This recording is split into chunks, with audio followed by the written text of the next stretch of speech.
Hello friends, good evening to all. Welcome to our channel. ఈరోజు మన వీడియోలో discuss చేయబోయే టాపిక్ ఏంటంటే ఇండియా అండ్ యూరోపియన్ యూనియన్ మధ్యలో యొక్క ఫ్రీ ట్రేడ్ అగ్రిమెంట్ ఫైనలైజ్ అయినటువంటి సందర్భంలో ఈ పర్టికులర్ టాపిక్ గురించి మనం డీటెయిల్గా డిస్కస్ చేయడానికి ట్రై చేద్దాం. ఓకే, ఫస్ట్ ఆఫ్ ఆల్ ఈ వీడియోలో మనం మెయిన్గా డిస్కస్ చేయబోయేటువంటి ఇంపార్టెంట్ థీమ్స్ ఏందో ఒకసారి చెక్ చేసిన తర్వాత దెన్ మనం వీడియో డీటెయిల్స్లోకి వెళ్తాం. ఓకే, సరే. సో మీరు ఇక్కడ చూడొచ్చు యూరోపియన్ యూనియన్కి సంబంధించినటువంటి ఇంపార్టెంట్ లీడర్స్ అండ్ ఈ ఇద్దరు లీడర్స్ కూడా మన ప్రైమ్ మినిస్టర్తో ఉన్నటువంటి ఇద్దరు లీడర్స్ కూడా మన యొక్క రిపబ్లిక్ డే యొక్క చీఫ్ గెస్ట్స్ నేను మీకు ఆల్రెడీ చెప్పాను, ఎందుకంటే వీళ్ళు ఇండియా EU సమ్మిట్ అటెండ్ అవ్వడానికి కూడా ఇండియాకి వచ్చారు. ఓకే, సరే. ఈ పర్టికులర్ వీడియోలో first of all India EU free trade agreement అసలు దీని యొక్క సిగ్నిఫికెన్స్ ఏంటి?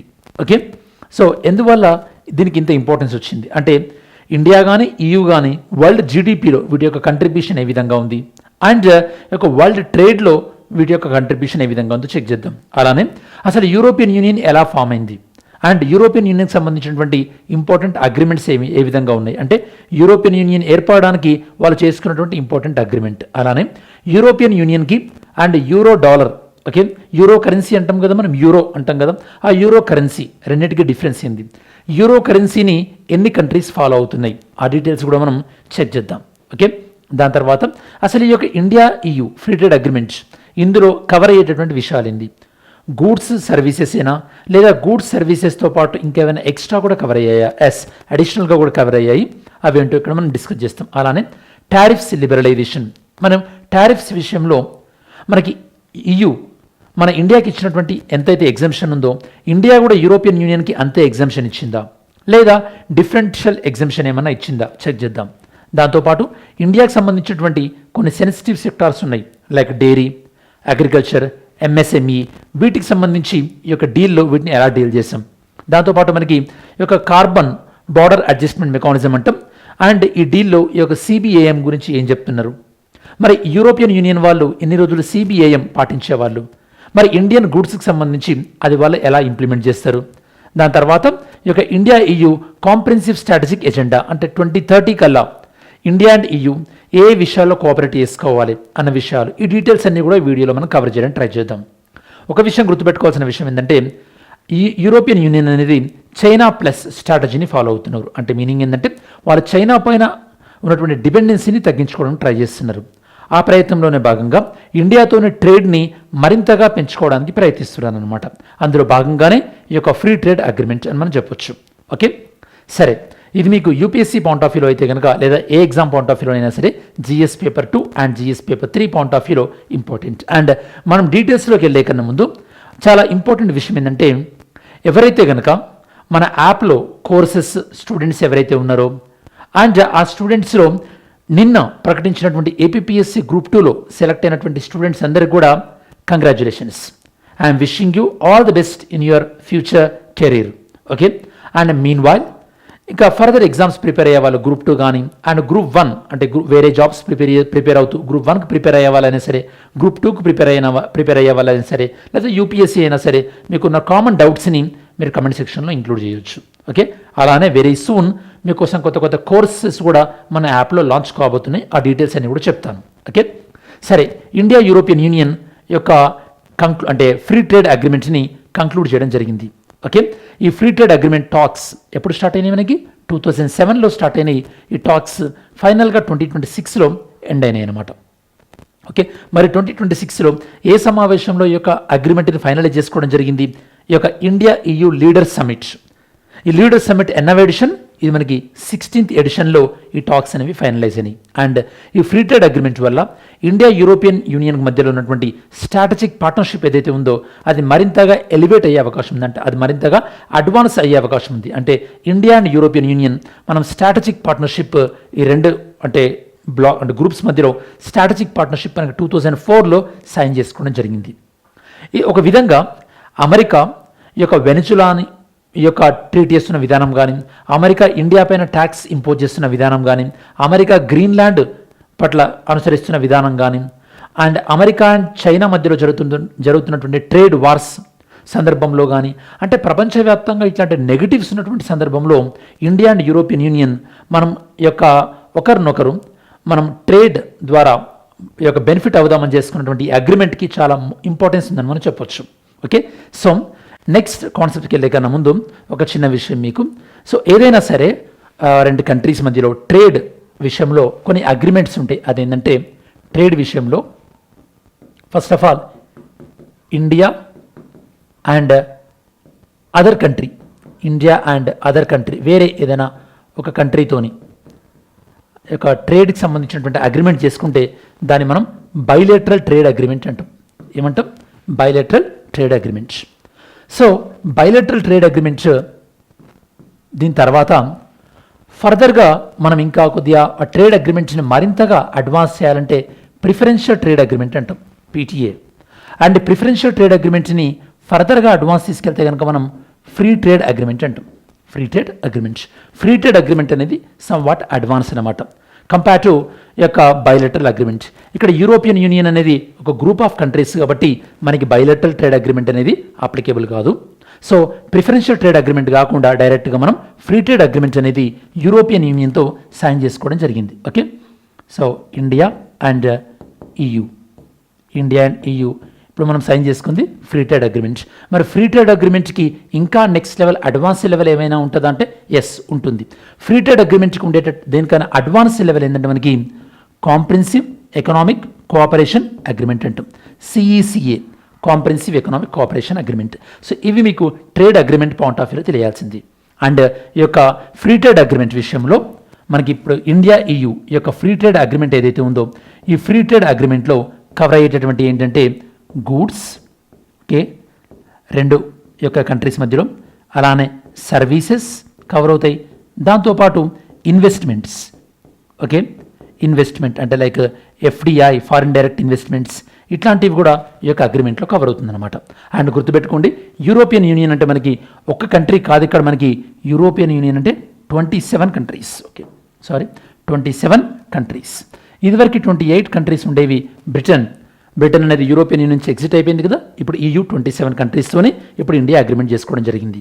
ఓకే, మరి UK ఎగ్జిట్ అయిపోయింది కాబట్టి యూకేతో మనం సపరేట్గా ఆల్రెడీ ఫ్రీ ట్రేడ్ అగ్రిమెంట్ అనేది చేసుకోవడం జరిగింది. ఈ విధంగా మన ఇండియా తన యొక్క ట్రేడ్ విషయంలో అటు యూరోపియన్ యూనియన్తో కానీ ఇటు యూకేతో కానీ ఆల్రెడీ ఫ్రీ ట్రేడ్ అగ్రిమెంట్స్ చేసుకోవడం జరిగింది. అండ్ ఈ ఫ్రీ ట్రేడ్ అగ్రిమెంట్ వల్ల ఏం జరుగుతుంది, జనరల్గా ఏం జరుగుతుందంటే ఈ యొక్క ఇండియా ఎక్స్పోర్ట్స్ ఏవైతే ఉంటాయో EUకి, ఇండియా ఎక్స్పోర్ట్స్ ఏవైతే ఉంటాయో EUకి, ఓకే, వీటిపైన టారిఫ్స్ తగ్గిస్తారు, టారిఫ్స్ అనేవి తగ్గిస్తారు. ఓకే, అలానే EU exports to India, EU వాళ్ళు ఈ కంట్రీస్ ఇండియాకి ఎక్స్పోర్ట్ చేసేటటువంటి విషయంలో వాటిపైన ఉన్నటువంటి టారిఫ్స్ కూడా తగ్గిస్తారనమాట, అంటే ట్యాక్సెస్ అనేవి తగ్గిస్తారు. ఓకే, సో మరి ఇప్పుడు ఇద్దరము సమానంగా తగ్గించుకుంటామా? కాదు, ఎందుకంటే యూరోపియన్ యూనియన్ కంట్రీ చాలా డెవలప్డ్ కంట్రీస్. ఓకే, కాబట్టి మనకు వాళ్ళు ఎక్కువగా ఎగ్జంప్షన్ ఇస్తున్నారు. అంటే ఇండియా ఎక్స్పోర్ట్ పైన EU వాళ్ళు తగ్గించేటటువంటి టారిఫ్స్ అనేవి హ్యూజ్ లేదా high. Okay, the tariffs reduction అనేది హై. ఓకే, కంపేర్ టు మనం యూరోపియన్ యూనియన్ వాళ్ళకి ఇచ్చేటటువంటి ఎగ్జంప్షన్. ఓకే, మనం యూరోపియన్ యూనియన్ వాళ్ళకి ఇచ్చేటటువంటి ఎగ్జంప్షన్ అనేది ఫేజ్డ్ మేనర్లో ఇస్తున్నాం. ఓకే, అంటే డిఫరెంట్ ఫేజెస్ నెక్స్ట్ 5-10 ఇయర్స్ వరకు గ్రాడ్యువల్గా మనం ట్యాక్సెస్ తగ్గిస్తున్నాం. వాళ్ళు మన ఇండియన్ ప్రొడక్ట్స్ పైన చాలా ఫాస్ట్గా ట్యాక్సెస్ తగ్గిస్తున్నారు. ఎందుకంటే వాళ్ళ ఎకానమీ అనేది డెవలప్ అయిన ఎకానమీ అండ్ మెచ్యూర్ ఎకానమీ కాబట్టి వాళ్ళ ఎకానమీ అనేది షాక్స్ అంటే వాళ్ళకి ఎక్కువగా ప్రెషర్ అనేది ఉండదు వాళ్ళ ఎకానమీ పైన, అదనమాట. కాబట్టి ఈ ట్రేడ్ అగ్రిమెంట్ అనేది ఈక్వల్గా మనం ట్రేడ్ లిబరలైజేషన్ జరిగిందా? కాదు. ఇండియన్ ప్రొడక్ట్స్కి ఎక్కువగా లిబరలైజ్ మార్కెట్ దొరికింది యూరోప్లో, అండ్ యూరోపియన్ యూనియన్ ప్రొడక్ట్స్కి మన ఇండియాలో over the period of time వాళ్ళకి మనం బెనిఫిట్స్ ఇస్తున్నాం అనమాట. అలానే ఈ ట్రేడ్ అగ్రిమెంట్ వల్ల యూరోప్ నుంచి వచ్చేటటువంటి కొన్ని కార్స్ ఇదివరకు ఆల్మోస్ట్ ఆల్ 110% ఉన్నటువంటి ట్యాక్స్ ఇప్పుడు ఆల్మోస్ట్ ఆల్ 10%కే తగ్గే అవకాశం ఉంది. మరి దీనివల్ల మన ఇండియన్స్కి ఏమైనా బెనిఫిట్ ఉంటుందా? అది మనం డిస్కస్ చేద్దాం. అలానే యూరోప్ అనేది వైన్ ఇండస్ట్రీకి చాలా ఫేమస్. మరి యూరోపియన్ యూనియన్ నుంచి వచ్చేటువంటి వైన్స్ ఏవైతే ఉంటాయో ఆ వైన్స్ మనకి ఇండియా మార్కెట్లో ప్రైస్ తగ్గే అవకాశం ఉంటుందా? అవి కూడా మనం చెక్ చేద్దాం. ఓకే, సరే. యూరోపియన్ యూనియన్కి సంబంధించినటువంటి ఇంపార్టెంట్ లీడర్స్ ఇక్కడ మీరు చూడొచ్చు. యూరోపియన్ కమిషన్ ప్రెసిడెంట్ వచ్చేసి మనకి ఉర్సులా వాన్ డెర్ లైన్, తను 2029 వరకు తనే ఉంటారు. And European Council President Antonio Costa, actually తన యొక్క పేరెంట్స్ గోవాకి సంబంధించిన వాళ్ళు. అండ్ గోవా అనేది ఇండియాలో మర్జ్ అయిన తర్వాత ఒక కొన్ని మంత్స్కి తన పేరెంట్స్ పోర్చుగల్ షిఫ్ట్ అయ్యారు, అక్కడ తను పుట్టడం జరిగింది. ఓకే, మీ అందరు తెలుసు గోవా అనేది ఇండియాలో ఎప్పుడు మర్జ్ అయింది, 1961లో మర్జ్ అయింది. అండ్ దాని తర్వాత 1987లో గోవా అనేది స్టేట్ అయింది. ఓకే, సరే, గోవా ఇండియాలో మర్జ్ అయినప్పుడు ఏ ఆపరేషన్ ద్వారా మర్జ్ అయిందో ఆన్సర్ చేయడానికి ట్రై చేయండి. ఓకే, సో ఈ యొక్క ఇండియా EU ఈ డీల్ ఎందుకు ఇంపార్టెంట్ అంటే గ్లోబల్ జీడిపిలో ఈ యొక్క ఇండియా యూరోపియన్ యూనియన్ ఈ రెండు కలిసి ఉండేటటువంటి జీడిపి ఆల్మోస్ట్ 25% జీడిపి ప్రపంచవ్యాప్తంగా, and 1/3 of the global trade అనేది ఇండియా EU కలిపితే, కాబట్టి ఈ డీల్కి ఇంత ప్రాముఖ్యత అనేది ఉంది. ఓకే, దాని తర్వాత ఈ యొక్క ఇండియా నుంచి ఎక్కువగా ఎక్స్పోర్ట్ అయ్యేది జనరల్గా ఫస్ట్ అయితే కనుక మనకి అమెరికా అయితే కనుక సెకండ్ EU, ఎందుకంటే EUలో చాలా కంట్రీస్ ఉంటాయి కాబట్టి అలానే EUలో ఉన్నటువంటి కంపెనీస్ కూడా ఇండియా అనేది బిగ్గెస్ట్ మార్కెట్. సో ఇద్దరికీ కూడా బెనిఫిట్ అయ్యేటువంటి అవకాశం ఉంటుంది ఈ డీల్ వల్ల.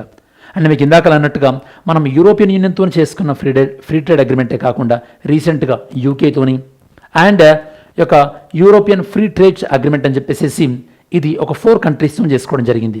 లెచిన్స్టన్, స్విట్జర్లాండ్, ఐస్లాండ్, స్వీడన్ ఉంటాయి EFTA అంటే. సో ఇలా మనము యూరోప్లోని వివిధ కంట్రీస్తోని ఇలా అగ్రిమెంట్ చేసుకుంటూ వచ్చాం. అండ్ ఈ వీడియోలో మొత్తం మనం యూరోపియన్ యూనియన్ గురించి మాట్లాడుతున్నాం కాబట్టి అసలు యూరోపియన్ యూనియన్ ప్రస్తావం అసలు ఎలా స్టార్ట్ అయింది? ఈ యొక్క యూరోపియన్ యూనియన్ అనేది మనకి ఒక పొలిటికల్ అండ్ ఎకనామిక్ ఆర్గనైజేషన్. ఇందులో 27 మెంబర్ కంట్రీస్ ఉంటాయి. అండ్ యూరోపియన్ యూనియన్ అనేది ఫస్ట్ ఆఫ్ ఆల్ ఒక iron and steel coal and steel కమ్యూనిటీగా స్టార్ట్ అయింది 1951. తర్వాత 1957లో ట్రీటీ ఆఫ్ రోమ్, దీని ద్వారా యూరోపియన్ ఎకనామిక్ కమ్యూనిటీ ఫామ్ అయింది. 1992 ఇది చాలా ఇంపార్టెంట్, మాస్ట్రిచ్ ట్రీటీ ద్వారా ఈ యొక్క యూరోపియన్ యూనియన్ అనేది ఫార్మలైజ్ అయింది. అండ్ ఈ మొత్తం 27 కంట్రీస్లో ఒక 20 కంట్రీస్ వాళ్ళ మధ్యలో ఒక కామన్ కరెన్సీని కూడా ఏర్పాటు చేసుకోవడం జరిగింది. దాన్ని మనం ఏమంటామంటే యూరో అంటారు అనమాట. అండ్ యూరోని మేనేజ్ చేసేది ఎవరు? యూరోపియన్ సెంట్రల్ బ్యాంక్ యూరోని మేనేజ్ చేయడం జరుగుతుంది. అండ్ ఈ ట్రేడ్ టాక్స్ 2007లో స్టార్ట్ అయినాయి అన్నారు కదా, మరి ఇన్ని సంవత్సరాలు ఎందుకు పట్టిందంటే ఒకవేళ ట్రేడ్ డీల్ జరిగితే ఈ యొక్క యూరోపియన్ కంపెనీస్ అంటే యూరోపియన్ కంట్రీస్ సంబంధించినటువంటి అగ్రికల్చర్ కంపెనీస్ కానీ డైరీ ప్రోడక్ట్ కానీ దానివల్ల ఇండియన్ మార్కెట్ ఎలా ఎఫెక్ట్ అవుతుంది దాని గురించి ఒక క్లారిటీ తెచ్చుకోవడానికి. అలానే ఈ యొక్క ఆటోమొబైల్స్ అండ్ వైన్స్, ఒకవేళ ఈ యొక్క యూరోపియన్ యూనియన్ నుంచి వచ్చేటటువంటి ఆటోమొబైల్స్ విషయంలో కానీ అండ్ వైన్స్ విషయంలో కానీ ట్యాక్స్ విపరీతంగా తగ్గించడం వల్ల ఇండియాలో ఏవైనా రాజకీయపరమైనటువంటి ప్రెషర్ పెరిగే అవకాశం ఉందా గవర్నమెంట్ పైన? దాంతోపాటు యూరోపియన్ కంట్రీస్ వాళ్ళు ఏదైనా ప్రోడక్ట్ని ఇంపోర్ట్ చేసుకోవాలంటే వాళ్ళు చాలా రెగ్యులేషన్స్ పెడుతుంటారు. అంటే కార్బన్ బార్డర్ మనకి మెకానిజం అని అది మీకు ఎక్స్ప్లెయిన్ చేస్తాను. అలానే కొన్ని రెగ్యులేటరీ మెకానిజమ్స్, వీటిని మనం నాన్ టారిఫ్ బ్యారియర్స్ అంటాం. ఇట్లాంటి విషయంలో అన్నిటిలో క్లారిటీ రావడం కోసం అని చెప్పేసి టైం పట్టింది. డేటా ప్రొటెక్షన్ కూడా, అంటే ఫర్ ఎగ్జాంపుల్ మనకి ఇండియన్ కంపెనీస్ ఏదైనా యూరోపియన్ కంట్రీస్ యొక్క ప్రాజెక్ట్ డీల్ చేసేటప్పుడు ఆ డేటా ప్రొటెక్షన్ మన ఇండియన్ కంపెనీస్ ఎలా ఫాలో అవుతున్నాయి, ఇట్లాంటి విషయాలన్నిటిలో మనకు క్లారిటీ రావడానికి ఇన్ని సంవత్సరాలు పట్టిందని చెప్పొచ్చు. అండ్ ఈ ఫ్రీ ట్రేడ్ అగ్రిమెంట్లో కవర్ అవుతున్నటువంటి విషయాలు ఏంటి మనకి? Goods, service and investment. నేను మీకు ఆల్రెడీ చెప్పాను, ఈ ఫ్రీ ట్రేడ్ అగ్రిమెంట్ వల్ల ఇద్దరు ఈక్వల్గా బెనిఫిట్ అవుతున్నారా? కాదు. ఓకే, ఇండియాకి ఎక్కువ బెనిఫిట్ ఉంది కంపేర్ టు యూరోపియన్ యూనియన్, ఎందుకంటే European union more mature market కాబట్టి. ఇలా ఇద్దరు ఈక్వల్గా బెనిఫిట్ అవ్వకపోయినట్టయితే కనుక దాన్ని మనం ఏమంటామంటే అసిమెట్రికల్ లిబరలైజేషన్ అంటాం. ఓకే, అండ్ ఇది ఒక లివింగ్ అగ్రిమెంట్ అంటే ఏంటి? లివింగ్ అగ్రిమెంట్ అంటే సింపుల్, ఈ అగ్రిమెంట్లో మనకు కొన్ని క్లాజెస్ ఉన్నాయన్నమాట. వాటిని మనం రివ్యూ చేసుకొని ఫ్యూచర్లో మారుతున్న కండిషన్స్ని బట్టి ఈ అగ్రిమెంట్ని మనం మాడిఫై చేసుకోవచ్చు. సేమ్ లైక్ మన ఇండియన్ కాన్స్టిట్యూషన్ని లివింగ్ డాక్యుమెంట్ అంటాం కదా, ఎందుకు? మన ఇండియన్ కాన్స్టిట్యూషన్ అనేది మారుతున్న టైంని బట్టి మనం అప్డేట్ చేసుకోవచ్చు కాబట్టి. అండ్ ఈ యొక్క ఫ్రీ ట్రేడ్ అగ్రిమెంట్ వల్ల ఇండియాకి ఏ విధంగా బెనిఫిట్స్ అండ్ యూరోపియన్ యూనియన్కి ఏ విధంగా బెనిఫిట్ చూద్దాం ఒకసారి. సో ఇండియాకి ఏ విధంగా బెనిఫిట్ అంటే సుమారుగా 99.5% ఆఫ్ ద ఇండియన్ ప్రోడక్ట్స్ పైన ఈ యొక్క యూరోప్లో ట్యాక్స్ తగ్గే అవకాశం ఉంది. దీనివల్ల almost 90.7% of the Indian exports వీటిపైన జీరో డ్యూటీ ఉంటుంది ఫ్రమ్ డే 1. అంటే 5 years 10 years తర్వాత కాదు, నిన్నటి నుంచి అగ్రిమెంట్ చేయండి. దీనివల్ల మనకి టెక్స్టైల్స్ అండ్ అపెరల్, అంటే ఫర్ ఎగ్జాంపుల్ హైదరాబాద్ నుంచి కానీ వరంగల్ నుంచి కానీ టెక్స్టైల్స్ ఎక్స్పోర్ట్ జరుగుతుంది, ఇవి బెనిఫిట్ అయ్యే అవకాశం ఉంది.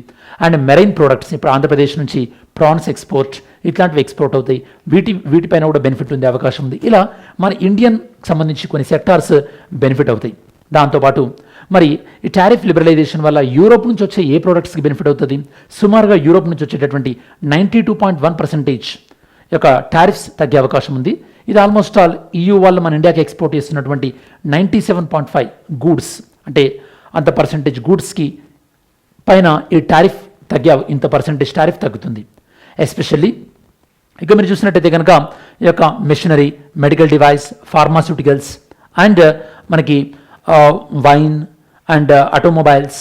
కాకపోతే మనం ఏంటంటే ఇక్కడ ఈ రిడక్షన్ అనేది ఇమ్మీడియట్గా ఇవ్వట్లేదు, ఒక నెక్స్ట్ 5 to 10 ఇయర్స్లో మనం గ్రాడ్యువల్గా తగ్గించబోతున్నాం అనమాట.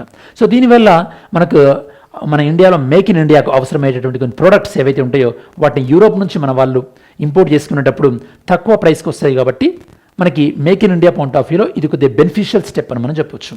అండ్ అగ్రికల్చర్, ఈ ఫ్రీ ట్రేడ్ అగ్రిమెంట్లో యూరోపియన్ అగ్రికల్చర్ ప్రొడక్ట్స్కి ఇండియాలో మనకి ట్యాక్స్ అంటే ఈ టారిఫ్స్ అని తగ్గించలేదు. ఎందుకంటే ఒకవేళ టారిఫ్స్ తగ్గిస్తే ఆ అగ్రికల్చర్ గూడ్స్ అనేవి మన ఇండియన్ మార్కెట్లో పెనిట్రేట్ అయిపోతాయి.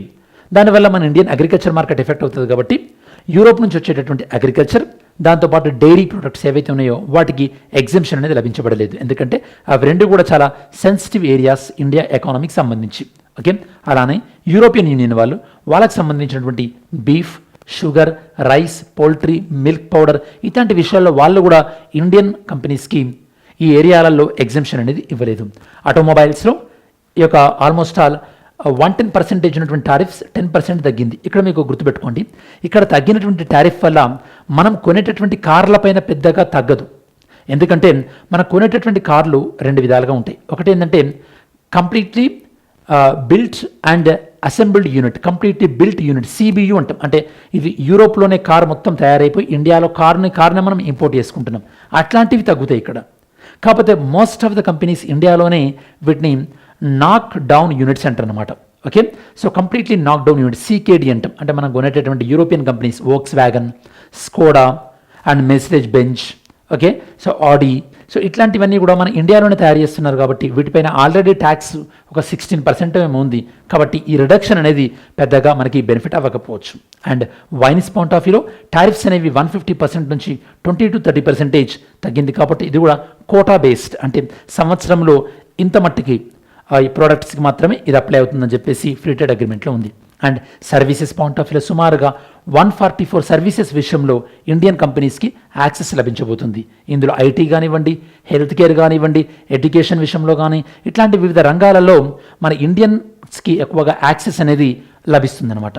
దీనివల్ల అక్కడ ఉన్నటువంటి మార్కెట్లో మన అంటే వాళ్ళు ఇష్టం వచ్చినట్టు రూల్స్ చేంజ్ చేయడానికి లేదు. దానివల్ల ఒక సర్టెనిటీ, ఒక ప్రెడిక్టబిలిటీ అనేది యాడ్ అవుతుంది. అండ్ మన ఇండియన్స్ని లేదా మన ఇండియన్ కంపెనీస్ని డిస్క్రిమినేట్ చేయడానికి వీల్లేదు. ఎందుకంటే ఈ అగ్రిమెంట్ వల్ల మన ఇండియాకి మోస్ట్ ఫేవర్డ్ నేషన్ స్టేటస్ అనేది వాళ్ళు ఇస్తున్నారు. సో ఇట్లాంటి బెనిఫిట్స్, సోషల్ సెక్యూరిటీ కోఆర్డినేషన్, అంటే ఫర్ ఎగ్జాంపుల్ ఇప్పుడు మీరు అమెరికాలో కానీ యూరోప్లో కానీ అమెరికాలో వెళ్ళినట్లయితే కనుక మీకు సోషల్ సెక్యూరిటీ నెంబర్ SSN అని ఉంటుంది. అదే యూరోప్లోనైతే కనుక నేషనల్ ఇన్సూరెన్స్ అని పే చేయాలి మీరు. సో అట్లాంటివి ఇప్పుడు పే చేయాల్సిన పని లేదు. ఫర్ ఎగ్జాంపుల్ ఇప్పుడు మీరు యూరోప్లో ఏదైనా ప్రాజెక్ట్ వర్క్ కోసం వెళ్ళారు, లేదా యూరోప్లో ఒక 1-2 ఇయర్స్ వర్క్ చేయడానికి వెళ్ళారు. అప్పుడు ఇండియాలో మీరు ఆల్రెడీ సోషల్ సెక్యూరిటీకి పే చేస్తున్నట్టయితే కనుక యూరోప్లో సోషల్ సెక్యూరిటీకి పే చేయాల్సిన పని లేదు.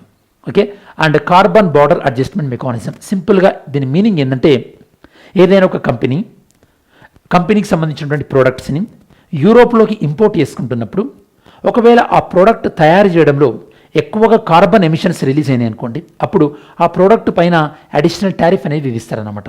ఎందుకోసం అంటే యూరోప్లో ఈ యొక్క ఎన్విరాన్మెంట్ లాస్ చాలా స్ట్రాంగ్. దానివల్ల ఏం జరిగే అవకాశం ఉంది, ఈ యొక్క కార్బన్ని ఎమిషన్ చేసేటటువంటి కొన్ని కంపెనీస్ అవి యూరోప్ నుంచి బయటకు వెళ్ళి అక్కడ బయట కంట్రీస్లో తయారు చేసి మళ్ళీ యూరోప్కి ఆ వస్తువుని ఇంపోర్ట్ చేసే అవకాశం ఉంది కదా, దాన్ని ఆపడానికి కోసం అని చెప్పేసి తీసుకొచ్చిన mechanism carbon border adjustment mechanism. And ఈ మెకానిజం వల్ల ఇన్ని రోజులు ఇండియన్ ప్రోడక్ట్స్ పైన ఎక్కువగా టారిఫ్స్ ఉండేవి. కాకపోతే ఫ్రీ ట్రేడ్ అగ్రిమెంట్ వల్ల దీని నుంచి కూడా మనకు బెనిఫిట్ వస్తుంది.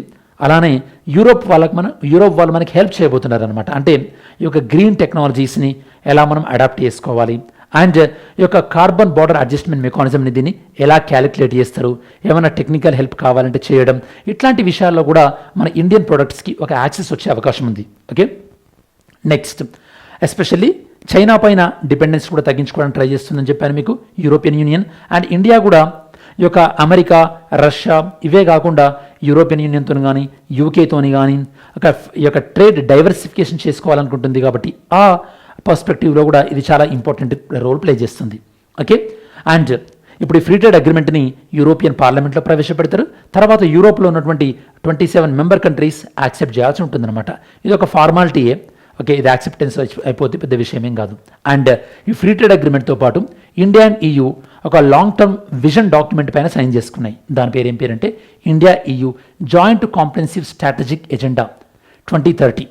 సో 2030 కల్లా మనం ఈ యొక్క 5 పిల్లర్స్, ఈ 5 అంశాల్లో ప్రధానంగా మనం కోఆపరేట్ చేసుకోవాలనుకున్నాం. ప్రాస్పారిటీ అండ్ సస్టైనబిలిటీ అంటే 2 కంట్రీస్ కూడా కలిసి, అంటే EU అండ్ ఇండియా కలిసి సస్టైనబుల్ డెవలప్మెంట్ సాధించడం, టెక్నాలజీ అండ్ ఇన్నోవేషన్ విషయంలో కోఆపరేట్ చేసుకోవడం, సెక్యూరిటీ అండ్ డిఫెన్స్ విషయంలో మరింతగా ఈ యొక్క కోఆపరేషన్ ఎన్హాన్స్ చేసుకోవడం, కనెక్టివిటీ అండ్ గ్లోబల్ ఛాలెంజెస్ని కలిసి ఫేస్ చేయడం, ఎస్పెషల్లీ మనకి యూనియన్ సెక్యూరిటీ కౌన్సిల్లో మన ఇండియా రిఫార్మ్స్ కావాలంటుంది కదా, WTO విషయంలో ఇండియా రిఫార్మ్స్ కావాలంటుంది కదా, ఇట్లాంటి గ్లోబల్ ఆర్గనైజేషన్స్ ఏవైతే ఉన్నాయో G20లో, సో ఇట్లాంటి రిఫార్మ్స్లో యూరోపియన్ యూనియన్ వాళ్ళు ఇండియాకి హెల్ప్ చేస్తామన్నారు. అలానే కౌంటర్ టెర్రరిజంలో కానీ, సైబర్ సెక్యూరిటీ విషయంలో కానీ, అండ్ ఇండో పసిఫిక్, ఇండో పసిఫిక్లో చైనా చాలా డామినెన్స్గా ఉండడానికి ట్రై చేస్తుంది. ఇట్లాంటి వివిధ విషయాల్లో కూడా ఇండియా యూరప్ యొక్క ఫ్యూచర్లో 2030 కల్లా ఎలా కోఆపరేట్ చేసుకుందామని చెప్పేసి ఈ అగ్రిమెంట్ పైన సైన్ చేశారు. బట్ ఓవరాల్గా మరి ఇందులో ఛాలెంజెస్ ఏంటంటే ఇండియాలో MSMEస్కి ఈ ఫ్రీ ట్రేడ్ అగ్రిమెంట్ వల్ల కలిగే బెనిఫిట్స్ని గవర్నమెంట్ ఇచ్చేలా ఉండాలి. అలానే ఇండియాలో ఏవైతే సెన్సిటివ్ సెక్టార్స్ ఏవైతే ఉన్నాయో వాటిని మనం కొద్దిగా స్ట్రెంథన్ చేసుకోవాలి. ఎందుకంటే డైరెక్ట్గా ఫ్రీ ట్రేడ్ అగ్రిమెంట్ వల్ల కొన్ని సెక్టార్స్ ఎఫెక్ట్ అయ్యే అవకాశం ఉంది కదా, కొన్ని సెక్టార్లో ఎంప్లాయ్మెంట్ తగ్గే అవకాశం ఉంది కదా, వాటిని కూడా గవర్నమెంట్ అడ్జస్ట్ చేసుకోవాల్సినటువంటి అవసరం ఉంది. అలానే ఈ కార్బన్ బార్డర్ అడ్జస్ట్మెంట్ మెకానిజం ఏదైతే ఉందో, సో ఆ విషయంలో మరింతగా మనం ఈ యొక్క నాలెడ్జ్ యూరోప్ నుంచి పొంది దాన్ని రివ్యూ చేసుకొని దానివల్ల మనకి డ్యామేజ్ అని తక్కువ ఉండేలా చూసుకోవాలి. బట్ ఓవరాల్గా కంక్లూజన్ ఏంటంటే India European free trade agreement అనేది not just mother of all deals, ఇది ఒక మదర్ ఆఫ్ ఆల్ డీల్సే కాకుండా ఇది ఒక ఎకనామిక్ ఇంపాక్ట్ ఉండబోతుంది ఈ యొక్క గ్లోబల్ ట్రేడ్ పైన. అండ్ ఇండియా అనేది గ్లోబల్ ట్రేడ్ పైన ఈ యొక్క ఎకనామిక్ ఇంపాక్ట్ ఉండే విధంగా ఈ యొక్క డీల్ అనేది ఫ్యూచర్లో ఉండబోతుందని మనం చెప్పొచ్చు. ఎందుకంటే దీనివల్ల ఇండియా అనేది ఒక రూల్స్ని ఫాలో అయ్యేటటువంటి కంట్రీగా గుర్తించబడింది, ఒక క్రెడిబుల్ ట్రేడ్ పార్ట్నర్గా గుర్తించబడింది. ఎందుకంటే యూరోపియన్ యూనియన్తో ఫ్రీ ట్రేడ్ అగ్రిమెంట్ మామూలు విషయం కాదు కదా.